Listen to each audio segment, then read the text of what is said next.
बच्चों को कोल्ड और कफ़ हो जाए तो क्या करें?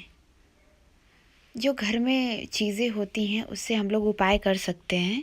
बच्चों को जब कोल्ड और कफ़ हो जाता है तो उसके लिए हम कर सकते हैं लहसुन, अजवाइन और सरसों के तेल का इस्तेमाल करें।